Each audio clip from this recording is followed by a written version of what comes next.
High court ಮತ್ತು ಜನಪ್ರತಿನಿಧಿಗಳ ನ್ಯಾಯಾಲಯದಿಂದ ಮೂಡ ಹಗರಣಕ್ಕೆ ಸಂಬಂಧಪಟ್ಟಂತೆ ಆದೇಶ ಬಂದ ನಂತರದ ಸಂದರ್ಭದಲ್ಲಿ ಸಿಎಂ ಸಿದ್ದರಾಮಯ್ಯ ರಾಜೀನಾಮೆಗೆ ಬಿಜೆಪಿ ನಾಯಕರು ಆಗ್ರಹಿಸ್ತಾ ಇದ್ದಾರೆ.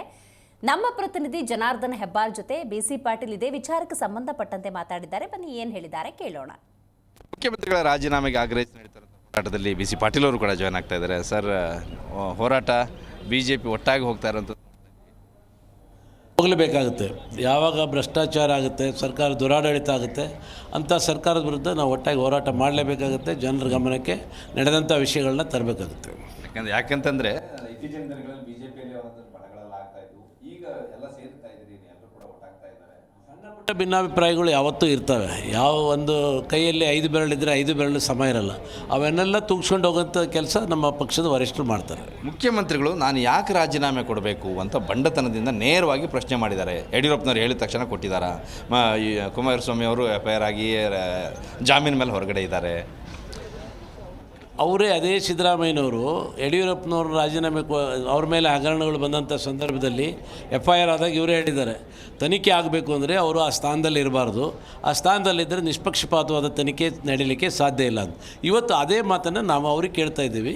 ನೀವು ಅಲ್ಲಿರೋವರೆಗೂ ಅದು ನಿಷ್ಪಕ್ಷಪಾತವಾದ ತನಿಖೆ ಆಗೋದಿಲ್ಲ, ಆದ್ದರಿಂದ ತನಿಖೆ ಮುಗಿಯೋವರೆಗೂ ಸತ್ಯಾಸತ್ಯತೆ ಹೊರಗೆ ಬರೋವರೆಗೂ ರಾಜೀನಾಮೆ ಕೊಟ್ಟು ಹೊರಗಡೆ ಬನ್ನಿ ಅಂತ. ವ್ಯತ್ಯಾಸ ಏನಂತಂದರೆ ಅವತ್ತು ಯಡಿಯೂರಪ್ಪನವರಿಗೆ ಹೈಕಮಾಂಡೇ ರಾಜೀನಾಮೆ ಕೊಡಲಿಕ್ಕೆ ಹೇಳಿತ್ತು, ರಾಜೀನಾಮೆನ ತೊಗೊಂಡಿತ್ತು. ಆದರೆ ಇವತ್ತು ಕಾಂಗ್ರೆಸ್ ಹೈಕಮಾಂಡ್ ಸಂಪೂರ್ಣವಾಗಿ ಸಿದ್ದರಾಮಯ್ಯನವ್ರ ಬೆನ್ನಿಗೆ ನಿಂತಿದೆ.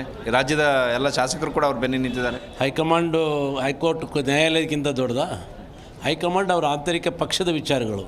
ಆದರೆ ಇದು ನ್ಯಾಯಾಲಯ ಹೇಳಿದಾಗ ಅದರ ನ್ಯಾಯಾಲಯಕ್ಕೆ ತಲೆಬಾಗಬೇಕಾಗುತ್ತೆ. ಯಾರೂ ನ್ಯಾಯಾಲಯ ಮುಂದೆ ದೊಡ್ಡವರಿಲ್ಲ. ಅಲ್ಲ, ನ್ಯಾಯಾಲಯ ಹೇಳಿರೋದು ತನಿಖೆ ನಡೆಸಿ ಅಂತೇಳಿ, ರಾಜೀನಾಮೆ ಕೊಡುವಂಥ ಪ್ರಶ್ನೆ ಲೀಗಲ್ ಆಗಿ ಆ ಥರದ್ದೇನು ಇದಿಲ್ಲ ಅವಶ್ಯಕತೆ. ಬಟ್ ಒಂದೇನಾಗುತ್ತೆ ಅಂದರೆ ರಾಜ್ಯದ ಮುಖ್ಯಮಂತ್ರಿನೇ ಕಾನೂನನ್ನು ಪಾಲಿಸದೆ ಹೋದರೆ ಉಳಿದವ್ರಿಗೆ ಇದು ಮಾರ್ಗದರ್ಶನ ಆಗುತ್ತಲ್ಲ. ಎಲ್ಲರೂ ಹಂಗೆ ನಾಳೆ ಒಬ್ಬ ಗ್ರಾಮ ಪಂಚಾಯತಿ ಅಧ್ಯಕ್ಷ ಅದೇ ಹೇಳ್ತಾರೆ, ತಾಲೂಕು ಪಂಚಾಯತಿ ಅಧ್ಯಕ್ಷ ಅದೇ ಹೇಳ್ತಾನೆ.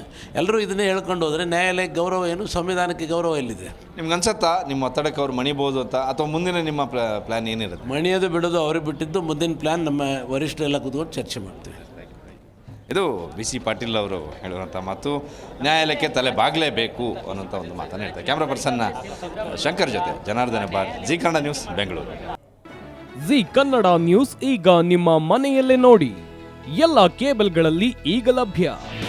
ನಿಮ್ಮ ನೆಚ್ಚಿನ ಜಿ ಕನ್ನಡ ನ್ಯೂಸ್ ಈಗ ಸನ್ ಡೈರೆಕ್ಟ್ ನಲ್ಲಿ number 292, Tata play number 1664, Jio TV number 1334, NXT digital number 30, in cable number 30, city networks 51, U digital number 162, GTPL number 17, Rockline telecommunications number 42, Shri Basaveshwara cable number 168, rural cable network 60, Vinayaka digital 57, Abhishek cable 821, city channel 53, Siddeshwara cable network 57, V4 digital Infotech 628, Surya digital networks 53, Gajanan digital number 836, Malnad infotech private limited number 56, Metrocast number 830, Victory digital number 167ರಲ್ಲಿ ನೋಡಿ ಆನಂದಿಸಿ.